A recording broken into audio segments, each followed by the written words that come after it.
Olha, vamos falar agora sobre o câncer de próstata, o tipo de tumor mais comum entre os homens brasileiros, ficando atrás apenas do câncer de pele. Apesar da doença ser altamente tratável quando diagnosticada precocemente, muitos pacientes ainda têm receio da cirurgia. A boa notícia é que a partir de abril, próximo mês, o procedimento com técnicas mais modernas e precisas por robô passa a ser incorporado à cobertura de planos de saúde no Brasil, ampliando o acesso dos pacientes a essa tecnologia avançada. Sobre o assunto, eu converso então com o Dr. Diego Capibaribe, médico uro-oncologista e cirurgião robótico, que já está aqui nos estúdios do nosso Vai Dar Bom. Tudo bem, doutor? Seja bem-vindo ao nosso revista. Desculpa, ao nosso Vai Dar Bom. Pode sentar aqui, por favor. Doutor, muito obrigada. Eu tenho certeza que hoje será um papo muito esclarecedor para os nossos telespectadores que estão aqui de plantão e que, porventura, possam ter essa doença, né, e saber como tratar. Me contam mais sobre essa tecnologia da robótica junto à medicina na questão do câncer de próstata. Bom, finalmente nós estamos acompanhando o resto do mundo. Na Europa, a cirurgia robótica para o câncer de próstata, ela já faz parte, vamos dizer assim, do rol da ANS deles. Então, em serviços semelhantes ao SUS, no particular, você tem a cirurgia robótica oferecida para o tratamento do câncer de próstata pela evidência da sua eficácia naquilo que mais amedronta os pacientes. Muitos não se preocupam tanto com o câncer quanto eles se preocupam com o resultado da cirurgia em relação a alguns pontos bem específicos, como a incontinência urinária, você operar e ficar livre de uma doença tão terrível e depois se deparar com a necessidade de usar fraldas ou forros, ou a incapacidade de ter e manter uma ereção. E a cirurgia robótica, ela se provou muito eficaz em reduzir ao máximo o risco disso acontecer, mantendo a mesma eficácia em tratar o câncer. Daí a necessidade de incorporar isso no combate ao câncer de próstata, e é uma vitória para todos nós. Olha que coisa maravilhosa. Então, eu posso dizer que essa cirurgia ela é menos invasiva? Como que é na prática? Como que ela é feita, a dinâmica da cirurgia? É uma cirurgia rápida? Como que ela acontece? Ela é uma cirurgia menos invasiva porque ela não necessita de grandes aberturas no corpo da pessoa para chegar até o órgão. Quando a gente fala em ser invasivo ou não invasivo, geralmente o que eu preciso, o quanto eu preciso fazer de uma incisão para chegar no órgão que eu preciso tratar. Quando a cirurgia era aberta, havia uma necessidade de uma incisão aproximadamente do umbigo até o osso que fica aqui no púbis, como a gente já conhece.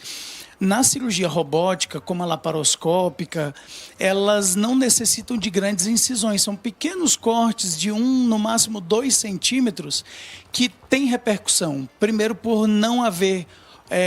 claro que é a última coisa que a gente pensa na estética, mas cortes bem pequenos são muito mais disfarçados no corpo.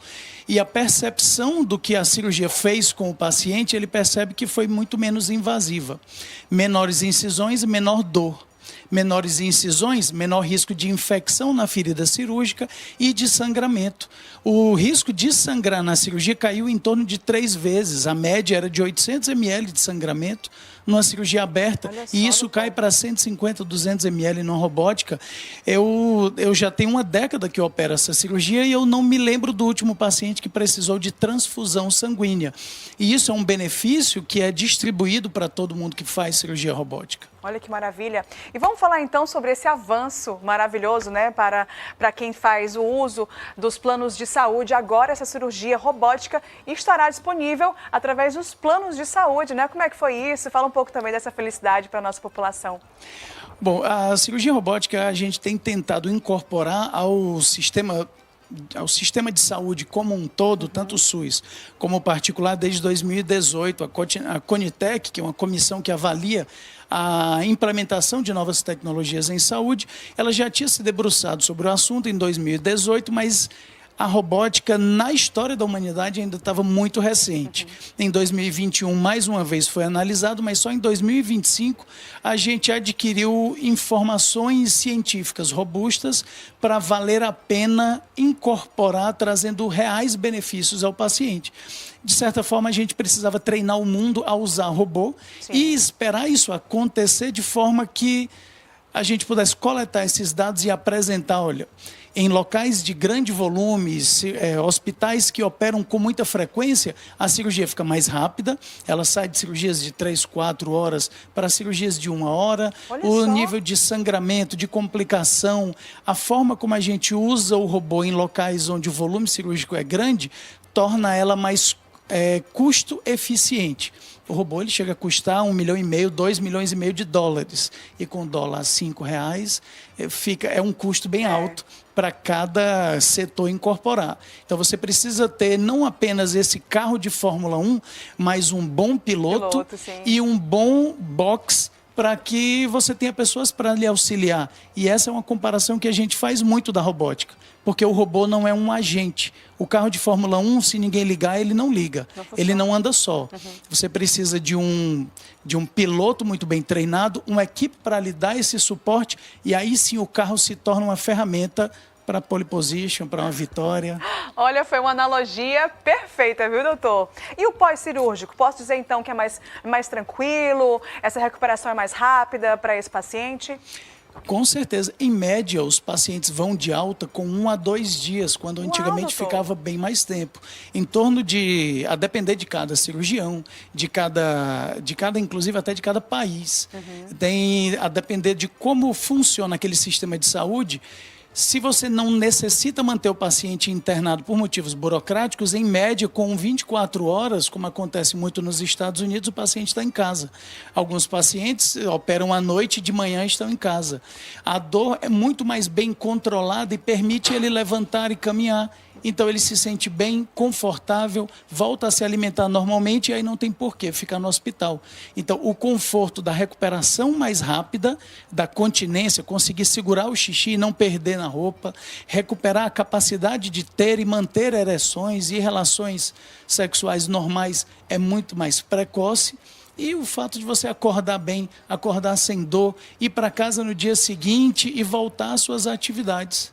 É o que todo mundo quer, né? É o que todo mundo quer e é o que hoje a gente vai conseguir com mais facilidade. Maravilha. Doutor, muito obrigada, mas antes da gente encerrar a nossa entrevista, vamos para aquela frase final, aquele apelo final sobre a importância da prevenção, quanto antes diagnosticado, mais rápido aí o seu tratamento, a sua cura, porque ainda existe muito esse estigma, né, do homem ainda não querer fazer, tem medo por causa da idade, não sei o que, não quero fazer esse exame, mas a importância de fazer esse exame e de ter um diagnóstico precoce, né?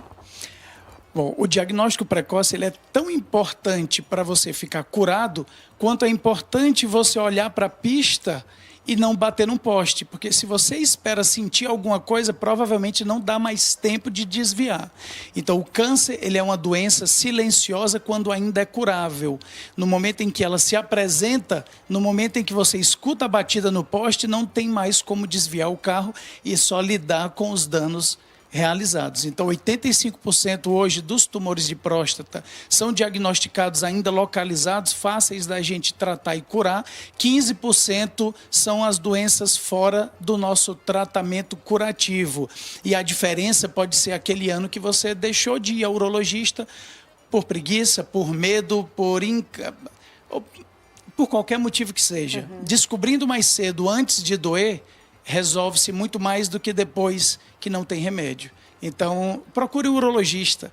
Independente do que for feito no consultório, só vá. E lá a gente conversa, você vai ver que é muito mais tranquilo do que você imagina. É isso, recado dado. Doutor, muito obrigada, viu, pela participação. Espero você aqui uma próxima vez. Obrigado pelo convite. Até mais. Valeu, gente. Olha, a gente vai para um rápido intervalo, mas daqui a pouquinho tem muito mais. Vai dar bom. Não sai daí.